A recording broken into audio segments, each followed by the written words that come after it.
Hey folks, it's Greg and Janet with Strange RV Tours. Today we are in Corsicana, Texas, and we're going to check out Pioneer Village, which is kind of like a historical heritage museum.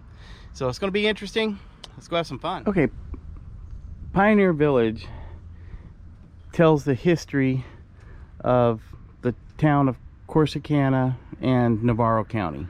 All of these buildings that are here are original structures. They were brought here to this property, and they have a historical marker to a Colonel Roger Q. Mills, who was a member of Congress, United States Congress, from 1892 to 1899, and he served in the Texas Cavalry.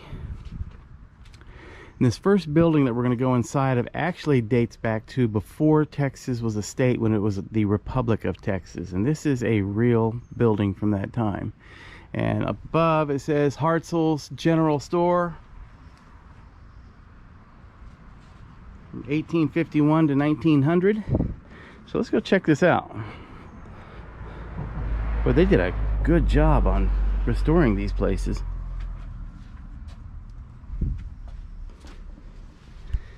We've got some type of piece of machinery here. It looks like a cement mixer. Yes, that is an old cement mixer. What's this say on here? The J.H. Day Company. Yeah. Huh. J.D.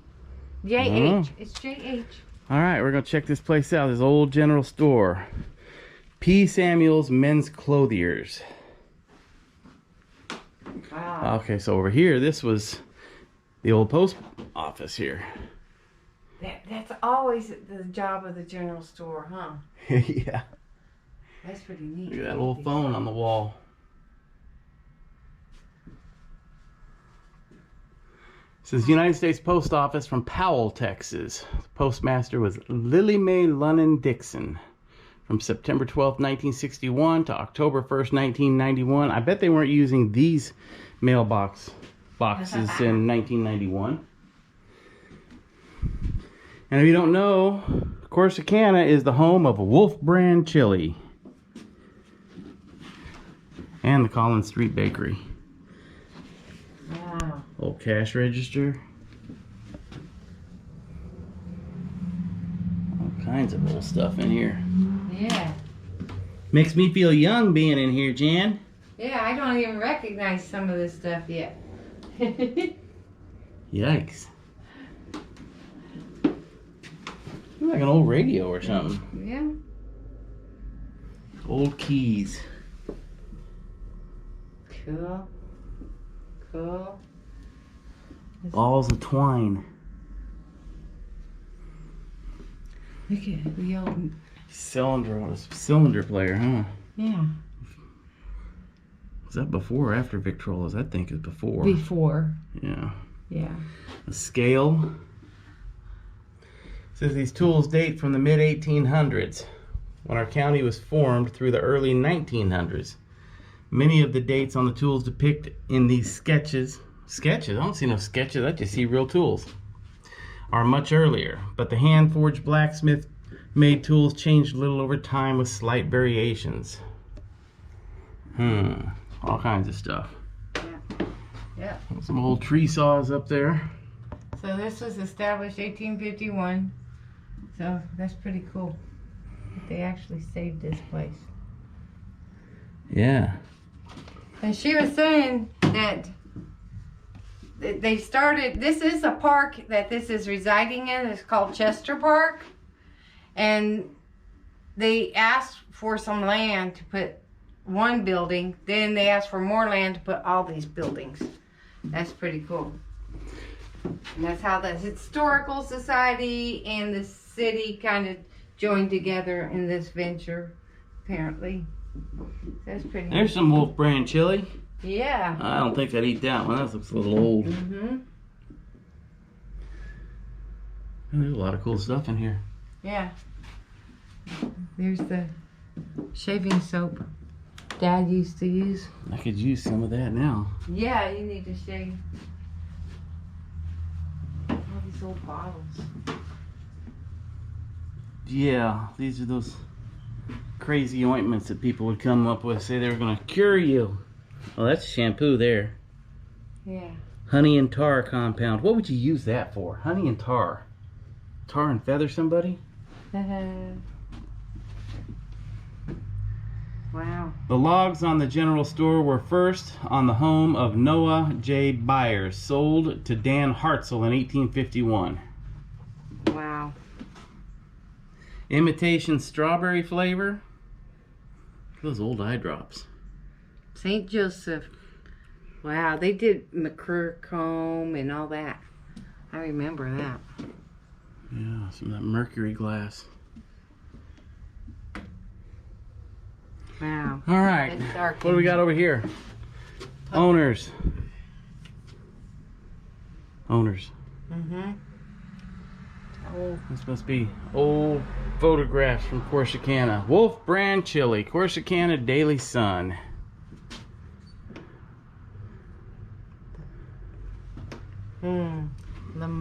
Wolf brand chili, that's good on hot dogs. Okay, one little kind of tidbit here. I went to college here in 1984 and 1985 at the junior college here in town, Navarro College. When we got here to the Pioneer Village, we went inside and the curator here said, have you been here before? And so I told her the story. I grew up in Texas and I went to college here, and I said, but I haven't been back to Corsicana since 1985. So she looks at me and she says, this place was built in 1958. So that tells you how aware I was in college. I was pretty much either going to school or playing baseball. Nothing else. All right, we're gonna check out the Blacksmith Shop here. This was donated by a Wallace Pryor.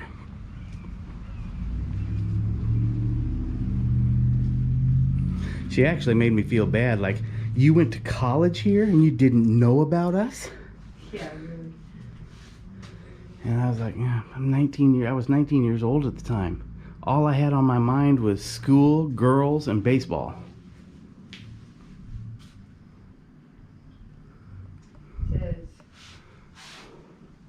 Wow. Hey, Jan, we had one of those. Yeah, we sure did. That comes from a mine. Sure did. That comes from a mine. We had we bought one of those in an auction.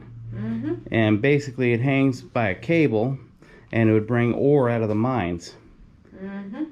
And ours was from a gold mine in Nevada. We sold our home, we left it there in the backyard.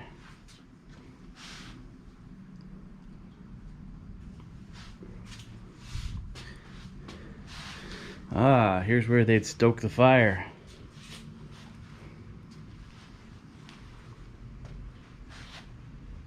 Wow. It's built in 1890. Okay.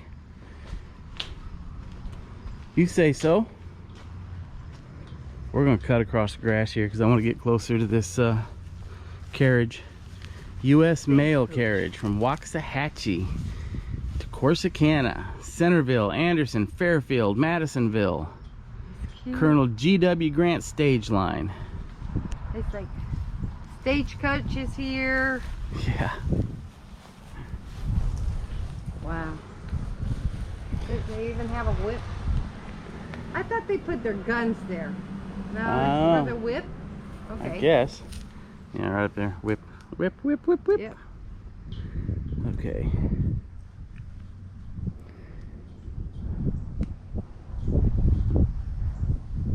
Alright, as you guys know, the passenger was known as riding shotgun. He would be in charge of he would be in charge of he would be armed with a coach gun, often rode as a guard beside the driver.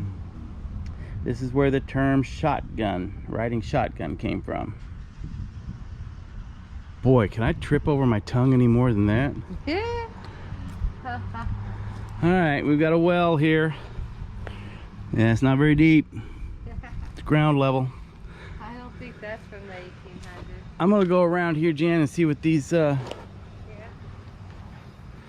placards are for.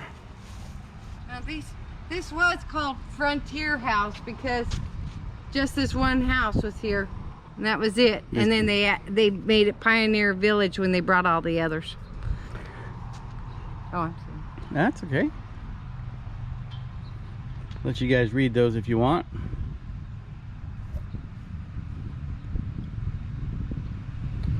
All right. Yes, this house here was the first property that they moved here to this location. Before it was a Pioneer Park, they just wanted to save this house that was kind of sitting out in a pasture somewhere. And a bunch of men got together from the city and talked to the city here and said, can you donate a small piece of land for us to put this on? They gave them this piece of land. They put this house back together on this piece of land. And then after that, it was people come over here and they'd sit and they'd look at it. Yeah, this is kind of neat. Yeah, okay, that's cool, whatever. Well, the men decided we got to have more. We got to have something to draw people in. So they started rescuing all of these buildings that we're going to be going through and restoring them here on this property.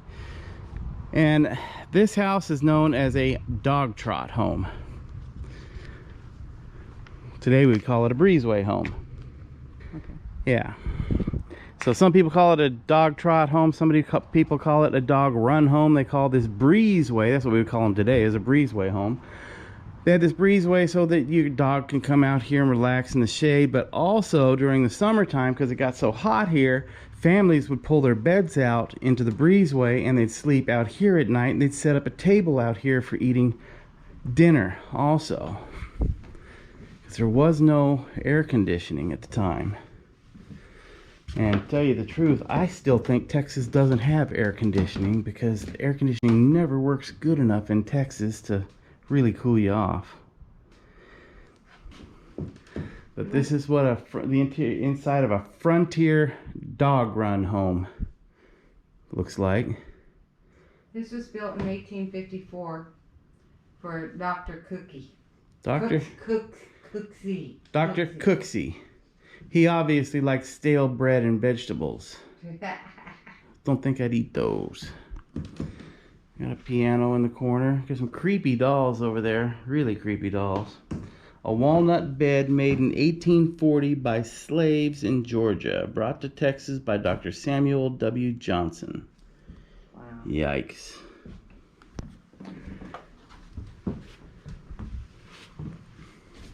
Howdy, stranger. Welcome to the old Frontier home. Well, thank you for welcoming us.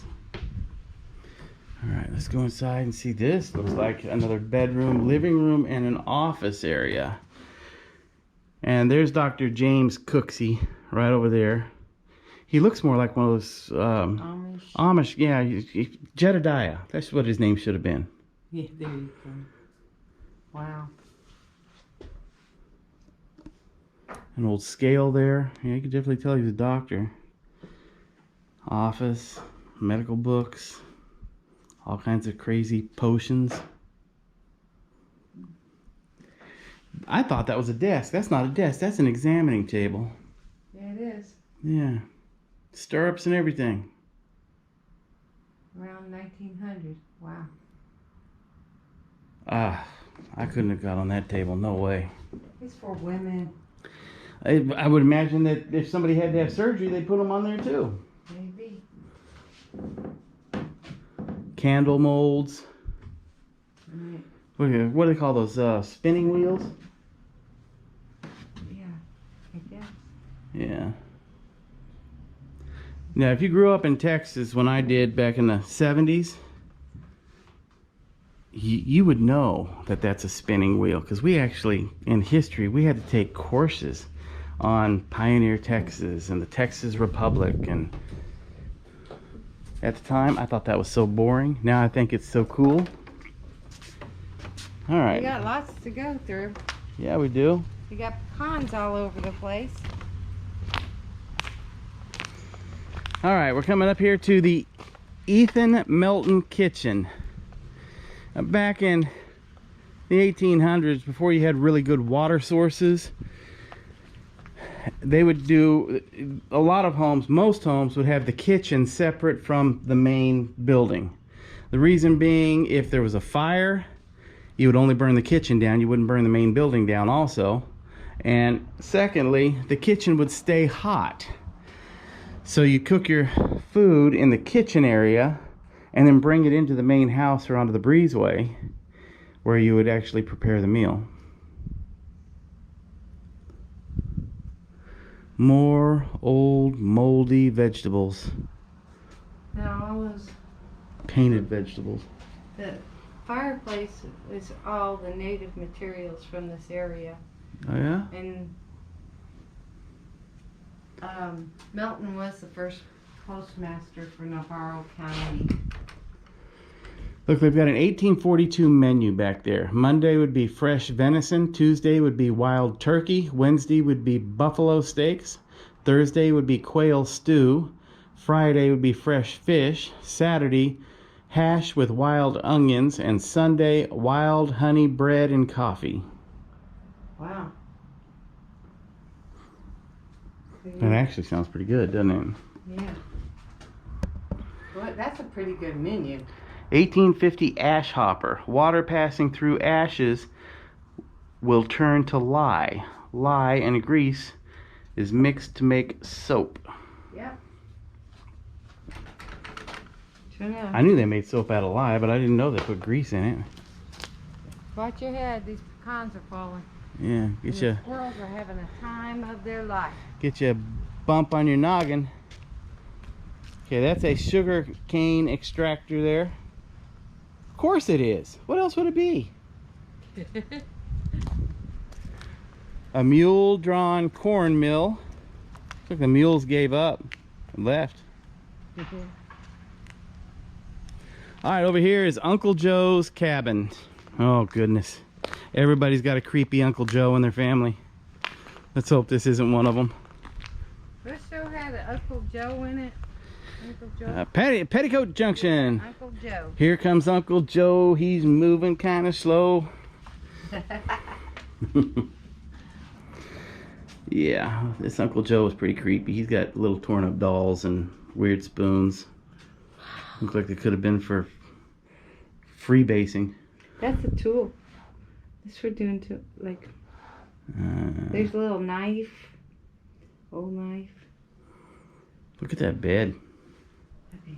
See, Janet, we don't need new box springs. I can make one of those. Go for it, baby. Old branding irons.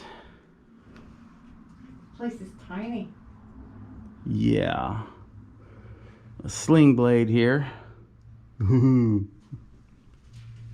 So cool.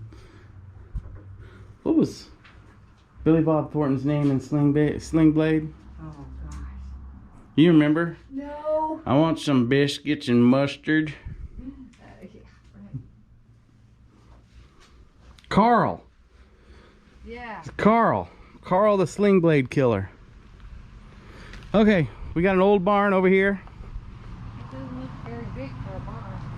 Well, people were smaller back then, Jan. They didn't need big barns.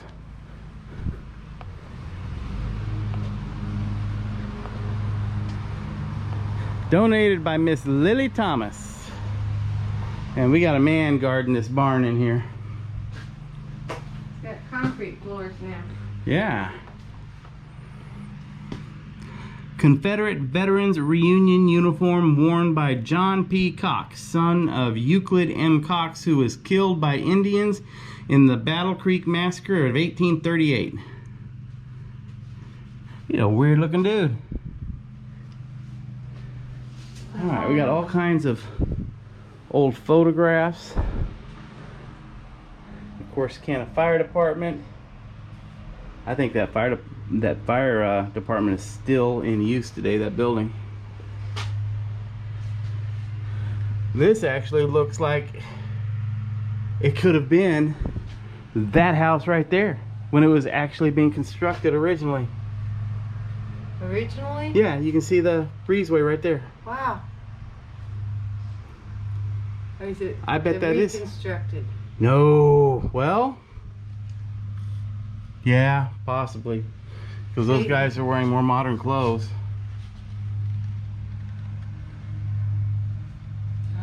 All right, the county is named after this gentleman right here, Jose Antonio Navarro. Now, some people say Navarro or Navarro, like the Arapaho Indians or Navajo Indians. But when I was going to school here, everybody said Navarro. So us Texans, we tend to pronounce things wrong. I lived in Las Vegas for 19 years and never did pronounce Nevada right. We say Nevada. Nevada. We say Nevada. Wow. Whenever somebody tells me, you're not saying Nevada right, and we got a problem with that, I feel like telling them, I'm a Texan. If you got a problem with Texas, and you got bigger problems than you think, sir. The First State Bank of Corsicana. Guarantee Fund Bank. I don't think they're in business anymore.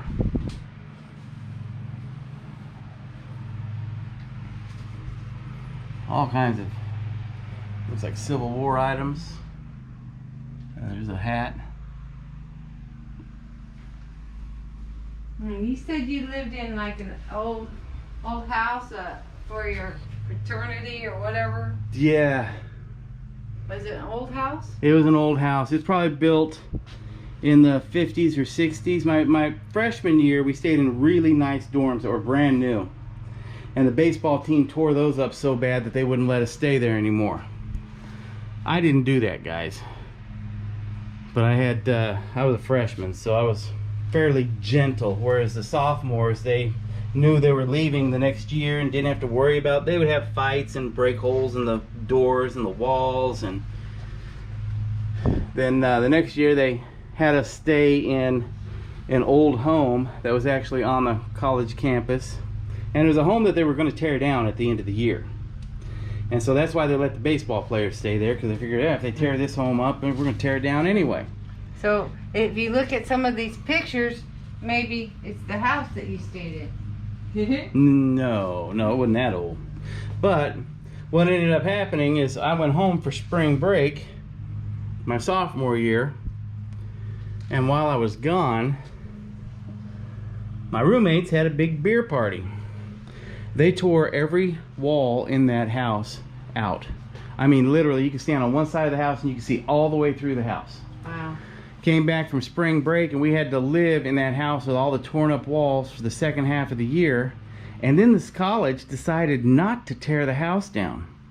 And I was the only one that went home for spring break, so I didn't have to pay for it. But every other member of the baseball team, they had to pay for all the damage done before they would give them their grades. So, Ingram, Harry Pass Film Stage. Veteran of Films. Wow. Rex Ingram.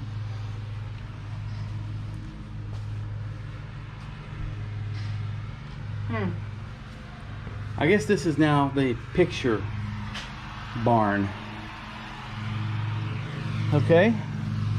We have one more building on this side over here. This is going to be the Indian Trading Post, and this is one of the buildings that dates back to when Texas was a republic.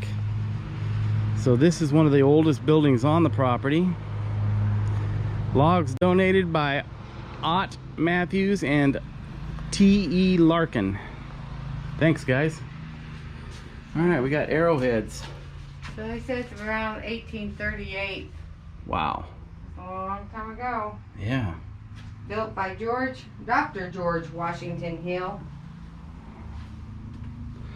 Here's an old survey piece of equipment for doing survey. We need to have our land surveyed. I hope he uses something more modern than this. There's dirt daubers in here. I don't like dirt daubers.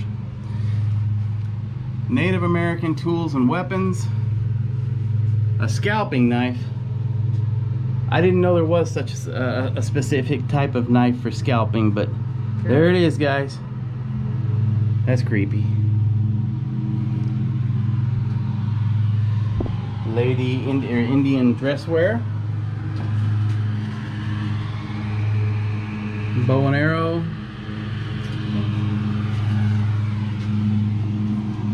This is really a cool place, guys, but it'd be a lot better if they had air conditioning. what people lived through back in the old days. I don't think Pretty miserable. Corsicana has air conditioning yet. This is what you would set out in front of your front and back door if you had a problem child that kept trying to run away from home. Here's a bunch of Indian history. Here's about Cynthia Ann Parker. Oh, that's Quanah Parker's mom. Yeah, and that's Quanah Parker right there. Half naked. Yeah, feeding the baby. Quanah. Yeah, all about the Comanches and That's a nice Arrowhead collection. Dawson collection.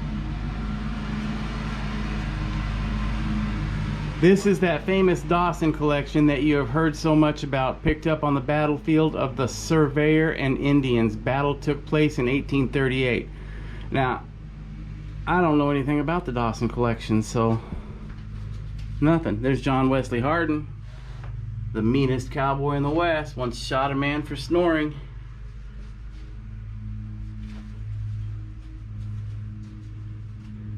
That guy was a cold-blooded killer.